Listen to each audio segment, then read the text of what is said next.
நல்லதே நடக்கும் போம் நம சிவாயும் எல்லாம் வல்ல ஸ்ரீ வாராகியம்மன் திருவடி சரணம். உலகத் தமிழ் நெஞ்சங்கள் அனைவருக்கும் உங்கள் சுஸ்திர ராஜ கணபதியின் அன்பான வணக்கங்கள்.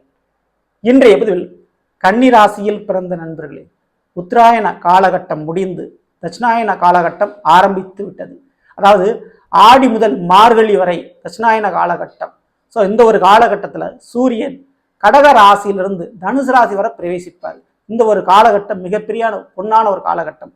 சூரியனால் அதிகப்படியான நன்மை நடக்கும். அதுவும் குறிப்பாக கன்னிராசியான உங்களுக்கு இந்த 2024 2 கிரகங்கள் வக்ரம் அடையக்கூடிய ஒரு காலகட்டத்தில், அதுவும் குறிப்பாக இந்த 6 மாதத்திற்குள்ளாக உங்களுக்கு 2 விஷயத்துல செலவும், 3 விஷயத்துல எதிர்பார்க்காத லாபமும், ஒரு விஷயத்துல அதிர்ஷ்ட வாய்ப்பும் கிடைப்பது நிச்சயம். ஸோ அதை பற்றி டீட்டெயிலாக விரிவாக விளக்கமாக இன்றைய பதிவில் பார்க்க போகிறோம். ஸோ பதிவை ஃபுல்லாக பாருங்கள். இதில் நம்ம சேனல் கன்னிராசியில் பிறந்த உங்களுக்கு சனிவனுடைய வக்ர பயிற்சி பலங்கள்லாம் பதிவிட்டாச்சு. பார்க்கல நான் சேனலில் போய் பாருங்கள், கண்டிப்பாக உங்களுக்கு யூஸ்ஃபுல்லாக இருக்கும். மறக்காம நம்ம சேனலை சப்ஸ்கிரைப் பண்ணிங்க. கூட இருக்கிற பெல் ஐக்கானை பிரஸ் பண்ணிட்டு பக்கத்தில் ஒரு ஆல் ஆப்ஷன் தவறாமல் செலக்ட் பண்ணி வச்சுக்கோங்க. அப்படின்னா தான் நான் பதிவிடக்கூடிய அடுத்தடுத்த பதிவுகள் உங்களுக்கு உடனுக்குடன் நோட்டிஃபிகேஷனாக வந்து சேரும். கன்னிராசியில் பிறந்த நண்பர்களே, இந்த 2024 உங்களுடைய கன்னிராசியில் ஜென்மத்தில் கேதுவான் இருக்கிறாரு, 7ஆம் வீட்டில் ராகுவான் வந்திருக்கிறாரு, 6ல் கும்பராசியில் சனிவான் இப்பொழுது வக்ரகதியில் இருக்கிறார். நவம்பர் 15 வரை சனிவான் வக்ரத்தில் தான் இருப்பார். ஸோ குரு பகவான் உங்களுடைய கன்னிக்கு 9ஆம் வீடான ரிஷபத்தில் இருக்கிறார். ஸோ இந்த ஒரு நிலைப்பாடுகளில் இந்த தட்சிணாயன புண்ணிய காலகட்டம் ஆரம்பித்திருக்கிறது. ஸோ ஆடி மாதத்தில் தொடக்கத்திலேயே கடக ராசிக்குள்ள இந்த சூரியவான் நுழைய ஆரம்பிச்சிட்டாரு. ஸோ இதற்கு அடுத்தபடியாக ஆவணி மாதம் தன்னுடைய சொந்த வீட்டில் ஆட்சி பெற்று அமர்வார். இப்படி படிப்படியாக மார்கழி மாதம் வரை, அதாவது தனுசு ராசி வரை இந்த தட்சிணாயன காலகட்டங்கள் தொடரும். ஸோ இந்த ஒரு காலகட்டத்தில் உங்களுக்கு இந்த சூரியனாலும் மற்ற கிரகங்களாலும் கிடைக்கப் போகின்ற பலன் என்ன? குறிப்பாக இதில் நம்ம முக்கியமாக பார்க்க வேண்டிய ஒரு விஷயம் என்னன்னா, ஸோ இந்த ஆடி மாதம் அப்படின்னா கடக ராசியில் சூரியன் பிரவேசிப்பார். உங்களுடைய கன்னிக்கு 12ஆம் வீடான, அதாவது சிம்மராசிக்கு அதிபதியான சூரியன் தான் 11ல் இருப்பார். அப்போது கன்னிராசிக்காரங்களை பொறுத்த வரைக்கும் இந்த 11ஆம் வீடான கடகத்திற்கு கெடுதல் செய்கிற அளவுக்கு, பாதகம் செய்கிற அளவுக்கு வேறு எந்த இடங்கள்லையுமே கிரகங்கள் இல்லை. ஏன்னா 8ஆம் வீட்டில் இருக்கக்கூடிய, அதாவது கடகத்திற்கு 8ஆம் வீட்டில் இருக்கக்கூடிய சனிவான், அதாவது கும்பராசியில் இருக்கக்கூடிய வக்ரமா இருக்கிறார். அப்போ 11ஆம் வீட்டில் சூரியன் பிரவேசிக்கக்கூடிய இந்த ஆடி மாத காலகட்டங்களில் 12க்கும் 11ல் அப்போ எதிர்பாராத பயணங்கள், வீடு மாற்றம், வீடு விஷயத்துல, நில விஷயத்துல ஒரு முதலீடு, செலவுகள் நீங்க பண்ணுவீங்க. மூத்த சகோதரர்களுக்கு திருமணம், வைபவங்கள், அதற்குண்டான முயற்சிகளை நீங்க ஆரம்பிப்பீங்க. உங்களுடைய மூத்த சகோதரர்கள் விஷயத்துல சில காரியத்துக்கு செலவுகள், பிரச்சனைகள் உங்களுக்கு வரலாம். ஸோ இது பக்கம் ஒரு பக்கம் இருந்தாலும், வெளிநாட்டு விஷயத்துல லாபமும், வேறு மாநிலத்தில் அல்லது வேறு மொழி பேசக்கூடியவர்கள் மூலமாக அல்லது வேறு இனத்தவர்கள் மூலமாக ஒரு அறிமுகம், நட்பு அல்லது அவர்கள் மூலமாக சில ஆதாயத்தை கண்டிப்பாக பெறுவீங்க. ஸோ இந்த ஆடி மாதம் என்பது உங்களுக்கு வரவை கொடுக்கக்கூடிய ஒரு மாதமாக இருக்கிறது. அதுல எந்த சந்தேகம் இல்லை. அதே போல பணம் கொடுக்கல் வாங்கல் விஷயத்துல அல்லது உங்களுக்கு வர வேண்டிய வசூல் பண்ணுவீங்க. ஸோ இதுக்கு வாய்ப்பு உண்டு. ஆக மொத்தம் சொத்துக்கள் நிச்சயமான முறையில் உருவாக்குவீங்க. சொத்துக்களில் முதலீடு பண்ணுவீங்க, தொழில் ரீதியான முதலீடு பண்ணுவீங்க. ஸோ இதுக்கு வாய்ப்பு உண்டு. ஆடி மாதமா இருக்கே, யாரும் ஒரு திருமண காரியம் பண்ண மாட்டாங்க, ஒரு சொத்தை வாங்க மாட்டாங்க அப்படின்னு நீங்க நினைச்சிட்டு இருப்பீங்க. ஸோ இந்த ஒரு காலகட்டத்தில் உங்களுக்கு பூர்வீக சொத்துக்கள் கைக்கு வருவது அல்லது வெளிநாட்டு சம்பந்தமான வாய்ப்புகளும் பண ஆதாயங்களும் பெறுவது போன்ற நிலைப்பாடுகள் உருவாகும். மூத்த சகோதர சகோதரிகள் விஷயத்துல சில நன்மை நடக்கும். அதனால உங்களுடைய கஷ்டங்களும் உங்களுடைய பிரச்சனையும் குறையும் அறையும். சரிங்களா? ஸோ இந்த மாதிரியான நன்மை கண்டிப்பா நம்மளுக்கு நடக்கும். இந்த ஆவணி மாதம் அப்படின்னு எடுத்துக்கிட்டா, அதே சூரியவான் ஆட்சி பெற்று அமர்ந்திருக்க போறாரு. 12க்குரியவன் 12லே ஆட்சி. இப்போ சனி பார்வையும் கிடையாது. ஏன்னா சனிவான் வக்ரமா இருக்கிறாரு கும்பத்துல. அப்போ சனியுடைய பார்வை சூரியன் ஒன்றும் பண்ணாது. அப்போ சூரியன் தெள்ள தெளிவான முறையில இந்த தடவை 2024 தடுப்பதற்கு எந்த கிரகம் இல்லாமல் 12க்குரியவன் 12ல ஆட்சி பெற்று அமர்ந்திருக்கிறார்.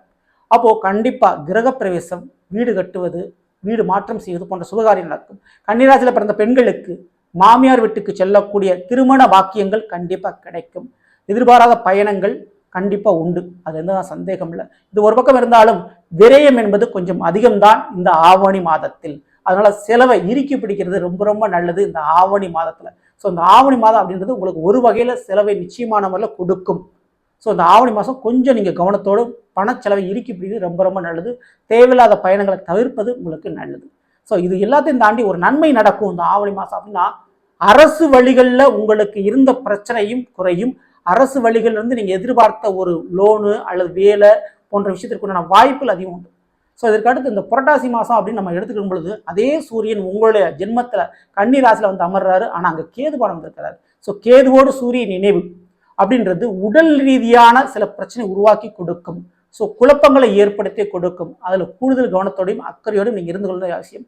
ஆனால் ஒரு நன்மை என்றால் பூர்வீக சொத்துக்கள் கண்டிப்பாக உங்களுக்கு யோகத்தை கொடுக்கும். அதே போல் ஐடி ஃபீல்டில் இருக்கக்கூடியவங்க, வெளிநாட்டு வேலையில் இருக்கக்கூடியவங்க, மருத்துவத்துறையில் இருக்கக்கூடியவங்க, உணவு சம்பந்தப்பட்ட துறையில் டிபார்ட்மெண்ட் ஸ்டோரோ இல்லை ஹோட்டலோ வச்சு நடத்தக்கூடியவங்க, இவங்களுக்கெல்லாம் அதீத நன்மை உண்டு.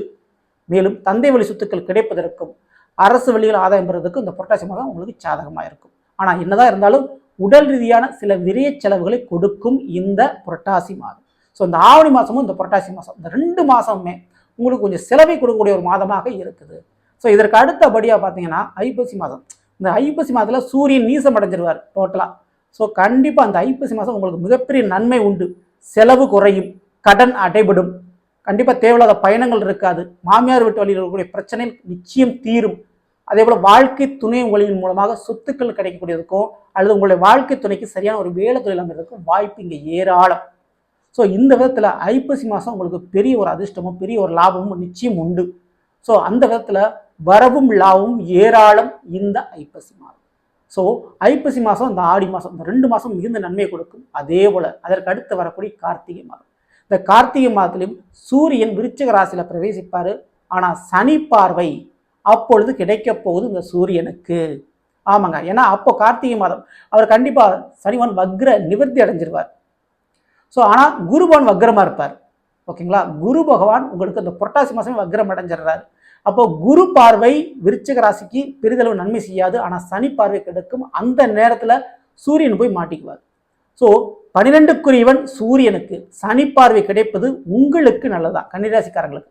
ஏன்னா விரயத்தை சனி பார்த்து கட்டுப்படுத்துவார். ஏன்னா விரயத்தை கொடுக்கிறவே சூரியன். அவர் இந்த கார்த்திகை மாதம் விருச்சிக ராசியில் போகும்போது சனியினுடைய 10ஆம் பார்வை கிடைக்கும். ஸோ அந்த விதத்தில் இந்த கார்த்திகை மாதமும் விரயம் இல்லாமல் செலவில்லாமல் நீங்கள் வாழலாம். கண்டிப்பாக விரைய செலவுகளும் பிரச்சனைகளும் ஒரு கோர்ட் கேஸ் வழக்குகளும் கண்டிப்பாக குறையும் மறையும் இந்த கார்த்திகை. ஆக மொத்தம் இந்த 3 மாதங்கள், ஆடி மாதம், ஐப்பசி மாதம், இந்த கார்த்திகை மாதம், இந்த 3 மாதத்தில் லாபமும் வரவும் வருமானமும் நிச்சயம். முக்கியமாக நிம்மதி கிடைக்கும். ஸோ இதற்கு அடுத்த ஒரு மாதம் அப்படின்னு பார்த்தா மார்கழி மாதம். ஸோ இந்த மார்கழி மாதத்தில் சூரியன் தனுசு ராசியில் பிரவேசிப்பார். ஸோ இந்த தனுசு ராசிக்கு அவர் போகின்ற பொழுது கண்டிப்பாக அந்த 4ஆம் வீடுங்கிறது சுகஸ்தானம், சொத்து பத்துகளை குறிக்கக்கூடிய ஒரு ஸ்தானம் மற்றும் கல்வியை குறிக்கக்கூடிய ஒரு ஸ்தானம், தாயை குறிக்கக்கூடிய ஒரு ஸ்தானம். அதில் சூரியன் பிரவேசிக்கும் போது வேறு எந்த கிரகத்தினுடைய பார்வையும் கிடையாது. சனி பார்வையோ குரு பார்வையோ எந்த ஒரு கிரகத்தின பார்வையோ தடுப்பு இருக்குல்ல. 12க்குரியவனே 4ல் இருக்கிறார். 12ஆம் வீடும் சொத்துக்களை குறிக்கும், சொந்த வீட்டை குறிக்கும். 4ஆம் வீடும் ஒரு விதத்தில் சொத்துக்களை குறிக்கும். அந்த ஒரு நிலைப்பாடுகளில் நீங்கள் புதிதாக வண்டி வாகனம் வாங்குறது, ஒரு சொத்துக்களை உருவாக்குறது போன்ற ஆஸ்திகளை உருவாக்கக்கூடிய ஒரு முயற்சியில் நீங்கள் ஈடுபடுவீங்க. அதற்குண்டான வாய்ப்பு கிடைக்கும். பெண்களுக்கு பூப்படைவது, சமய சடங்கு நிகழ்ச்சிகள் நடத்துவது போன்ற நிலைப்பாடுகள் உருவாகும். முதலாளியாக இருந்தாலுமே நீங்கள் ஒரு தொழில் பண்ணிக்கிட்டீங்கன்னா புதிய தொழிலாளர்களுக்கு உண்டான மாற்றத்தை செய்வீங்க. புதிய மூலப்பொருட்கள் அல்லது தொழில் பண்ணக்கூடிய இடத்தை மாற்றுறது இல்லை பேரை மாற்றுறது போன்ற மாற்றத்தை செய்வீங்க. அந்த மாற்றத்துக்குண்டான வாய்ப்புகள் கிடைக்கும். எல்லாத்தையும் தாண்டி புதுசாக கற்றுக்கிறதுக்கு ஒரு சான்ஸ் கிடைக்கும். நீங்கள் கன்னிராசியில் பார்த்தீங்க எந்த வயதினராக இருந்தாலும் ஏதோ ஒன்று புதுசாக ஒரு கலையையோ ஒரு கல்வியோ நீங்கள் படிப்பீங்க. படிக்கின்ற மாணவர்களுக்கு அந்த படிக்கின்ற பொழுது வேலை வாய்ப்பு கிடைக்கிறது யோகம் உண்டு. ஸோ அந்த அதிர்ஷ்ட வாய்ப்புகளை பெற்றுக் கொடுக்கும். ஸோ அந்த அதிர்ஷ்ட வாய்ப்பு அப்படின்றது இந்த மார்கழி மாதத்தில் கிடைக்கக்கூடிய வாய்ப்பு உண்டு. அரசு வழிகளில் நீங்கள் என்ன எதிர்பார்த்தீங்களோ அதுக்குண்டான வாய்ப்பு கிடைக்கும். ஸோ கண்டிப்பாக அந்த மார்கழி மாதத்தில் அதிர்ஷ்ட வாய்ப்புகள், நீங்கள் எதிர்பார்த்த வாய்ப்புகள் கிடைக்கும் கன்னிராசியில் பிறந்த உங்களுக்கு. ஸோ அப்படிப்பட்ட வாய்ப்புகள் உண்டு. ஸோ ஆக மொத்தம் இந்த தட்சிணாயன காலகட்டத்தில் இந்த குறிப்பிட்ட மாதங்களில் செலவுகளும் எதிர்பார்க்காத இந்த 3 மாதத்தில் வரவும் வருமானம் லாபமும் நிச்சயமான முறையில் உண்டு. ஸோ இந்த கிரகங்களும் சூழ்நிலைகளும் வாய்ப்பை மட்டுமே உங்களுக்கு கொடுக்கும். அது தெளிவாக புரிஞ்சுங்க. ஸோ அந்த வாய்ப்பு கிடைக்கின்ற அந்த ஒரு காலகட்டத்தில் முயற்சி நீங்கள் பண்ணினா மட்டும்தான் முழுமையான பலனை நீங்கள் பெற முடியும். ஸோ கிரகங்கள் தானாக எந்த ஒரு விஷயத்தையும் செய்யாது. அதுக்குண்டான வாய்ப்பையும் சூழ்நிலை மட்டுமே உருவாக்கி கொடுக்கும். அது தெளிவாக புரிஞ்சுங்க. ஸோ அந்த விதத்தில் உங்களுடைய முயற்சியும் நீங்கள் போட்டால் நிச்சயம் வெற்றி உறுதி. எதிர்பார்த்த பலனும் நடக்கும், வருமானமும் கிடைக்கும். சரிங்களா? ஸோ நல்ல நாம் இன்றைய பதில் கன்னி ராசியில் பிறந்தவர்களுக்குரிய பலனை பற்றி பார்த்தோம். நிச்சயமா உங்களுக்கு பயனுள்ள பதிவாக இருக்கிறீங்க. பிடிச்சிருந்த லைக் பண்ணுங்க. மேலும் நண்பர்களுக்கும் உறவினர்களுக்கும் மறக்காமல் சேர்ச்சிங்கள். இதுவரை நம்மளுடைய சேனல் சப்ஸ்கிரைப் பண்ணாமல் இருக்கணும், சப்ஸ்கிரைப் பண்ணிங்க. கூட தர பெல் ஐக்கான ப்ரெஸ் பண்ணிட்டு பக்கத்தில் ஒரு ஆல்ன்ற ஆப்ஷன் தவறாமல் செலக்ட் பண்ணிச்சுங்க. மேலும் அடுத்தது இருப்போம். நன்றி, வணக்கம். நல்லதே நடக்கும். ஓம் நம சிவாயம். எல்லாம் வல்ல ஸ்ரீ வாராகியம்மன் திருவடி சரணம்.